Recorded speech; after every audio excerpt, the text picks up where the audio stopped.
Assalamualaikum warahmatullahi wabarakatuh. Halo, gimana kabarnya? Alhamdulillah kalau saya di sini sih baik-baik aja ya. Ini malah lagi sehat banget nih. Hawanya lagi seneng banget. Gak peduli ini tanggal tua ya. Ini sih tuanya ini malah mendekati ke muda gitu ya kan. Dan maaf banget nih guys, karena kemarin tuh di video yang sebelumnya itu sempat ada trouble gitu. Jadi kayak soundnya kita itu sempet nggak tahu nih, nggak keluar sama sekali. Jadi nih kita upload yang part kedua ya.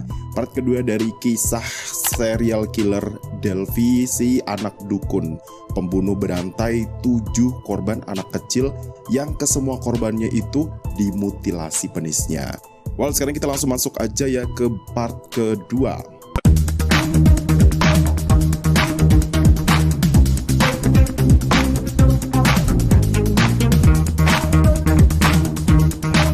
Nah, kalau nggak salah kemarin itu kan kita bahas kalau korbannya si Delvi itu udah ada 3 orang ya. Yang ini artinya si Delvi itu sudah berhasil mengumpulkan sebanyak 3 kelamin. Jadi artinya kalau si Delvi ini harus mengumpulkan sebanyak 7 kelamin, artinya dia itu tuh butuh 7 kelamin lagi.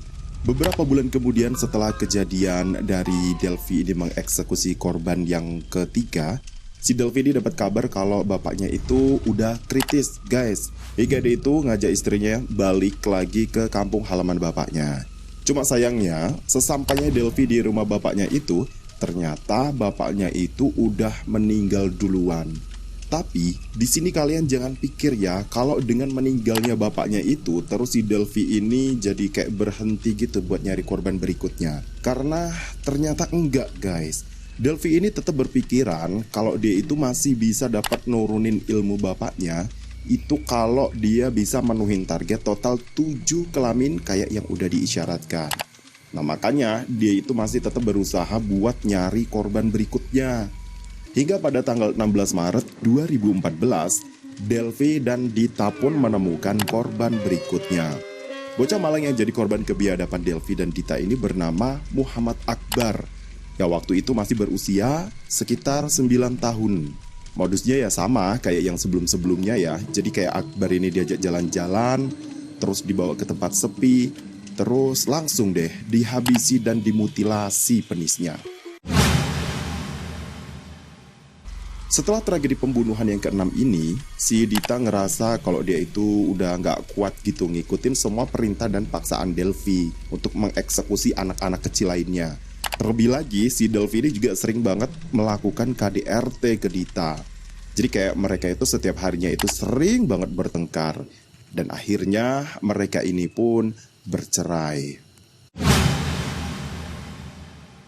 Setelah perceraiannya itu, Delvi pun balik lagi ke kampung halamannya di Desa Perawang, Kabupaten Siak.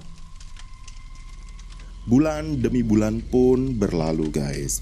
Dan ternyata Delvi itu masih saja terobsesi dengan upayanya ngumpulin 7 potong penis yang sampai sejauh itu dia itu udah ngumpulin sebanyak 5 potong penis. Jadi ini kayak kurang 2 lagi gitu ya. Mungkin nanggung gitu dia mikirnya. Akhirnya Delvi pun nyari temen nih buat bisa diajak kerjasama nyari 2 penis terakhir. Ya waktu itu akhirnya Delvi ini ketemu sama Sufyan, teman masa kecilnya. Yang katanya waktu itu si Sufyan ini dijanjiin upah sebesar Rp500.000. Singkat kata, di tengah pencariannya itu, Delvi sama Sufyan ini bertemu dengan korban berikutnya yang bernama Marjevan Gea. Ya waktu itu berumur 8 tahun. Modusnya, Marjevan ini diajak beli jajan di warung yang ada di dekat sana. Ya yang namanya anak kecil kan gimana ya, pasti mau-mau aja lah kalau diajak beli jajan kayak gitu. Akhirnya si Marjevan ini termakan umpan mereka berdua. Dan memang bener sih, dia itu diajak ke warung juga. Tapi selain beli jajan, Delvi sama Sufyan ini juga beli cutter dan kantong kresek buat mengeksekusi Marjevan. Hingga sampai di sebuah tempat terpencil, dieksekusilah Marjevan ini. Dan lagi-lagi dimutilasilah penisnya juga. Setelah mengeksekusi Marjevan, Sufyan ini menagih janji uang sebesar Rp500.000 ke Delvi. Tapi ya tentu saja si Delvi ini gak punya duit segitu ya waktu itu. Ini aja kita heran nih, selama dia gak kerja, si Delvi ini makan pakai apa? Beli bensinnya juga pakai duit dari mana? Akhirnya, ini entah karena saking gilanya atau apa ya, Mereka berdua ini malah punya ide kalau ada korban berikutnya, mereka akan memutilasi dan menjual daging korbannya. Hingga pada tanggal 18 Juli tahun 2014, Delvi dan Sufyan ini bertemu dengan Femasili Madeva yang waktu itu masih berumur 9 tahun. Nah, waktu itu si Femasili ini lagi asik-asiknya mandi sama teman-temannya di satu sungai yang memang lokasinya itu jauh dari keramaian. Nah, Delvi sama Sufyan yang kebetulan lewat daerah situ, itu manggil si Femasili dan ngajak dia buat ikutan mancing ke satu spot yang katanya itu banyak banget ikannya. Femasili pun mau nih ngikutin ajakan Delvi sama Sufyan. Dan berboncenganlah mereka bertiga siang itu. Berbeda dengan kondisi terdahulu, kali ini Delvi ini agak terang-terangan gitu ya pas boncengin Femasili ini. Jadi mereka itu biasa aja gitu ngelewatin perkampungan. Mungkin mereka ini mikirnya dari kejadian terdahulu, mereka ini, terutama si Delvi, itu kan aman-aman aja ya, nggak ketangkep-tangkep sama polisi. Setibanya di lokasi yang dirasa aman, Delvi dan Sufyan pun menghabisi Femasili. Dan kayak sebelum-sebelumnya, mereka memutilasi penis Femasili yang ini adalah penis terakhir. Dan gak cuman itu aja guys, Delvi sama Sufyan ini pun menguliti jasad Femasili dan mengeluarkan organ dalamnya.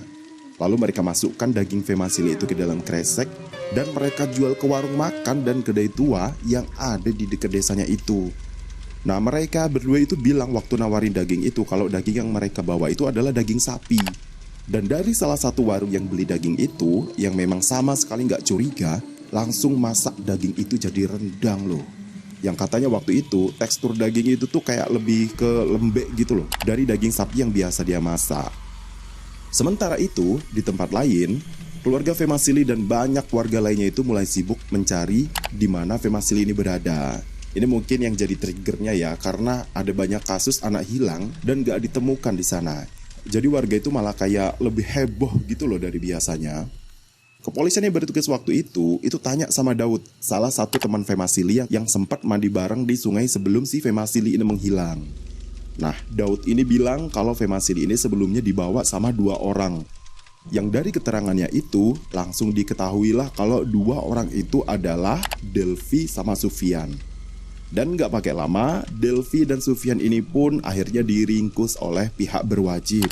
Saat diinterogasi, Delvi ini juga bilang kalau mantan istrinya, si Dita, itu juga ikut terlibat dalam aksi pembunuhan keji yang dia lakukan pada korban ke-2 sampai ke-5.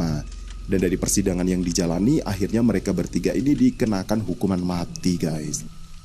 Sungguh hukum yang setimpal ya untuk kekejian yang sudah mereka lakukan. Dari kisah yang terjadi sama Delvi ini, apakah kalian punya pertanyaan yang sama dengan yang saya pikirkan?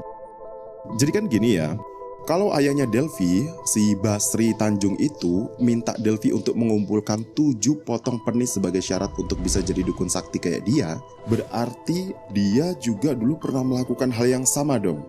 Kayak ngumpulin 7 potong penis pria juga. Yang artinya ini bisa jadi dia juga udah bunuh orang sebanyak yang Delvi lakukan juga dong. Wah, kayaknya ini jadi pertanyaan yang gak bakal kejawab deh. Yang jelas, kasus kriminal yang satu ini emang di luar batas kemanusiaan banget ya. Semoga sajalah kita dan keluarga kita itu dijauhkan dari kejadian yang kayak gini. Amin ya Allah. Well, itulah tadi satu kasus serial killer yang kita bahas hari ini, yang maaf banget nih. Jadi kita bagi part 1 dan part 2 gini ya. Dan pasti ada hikmah lah yang bisa kita petik dari kejadian ini. Akhir kata, saya Abu Yaradwa, pamit undur diri. Salam.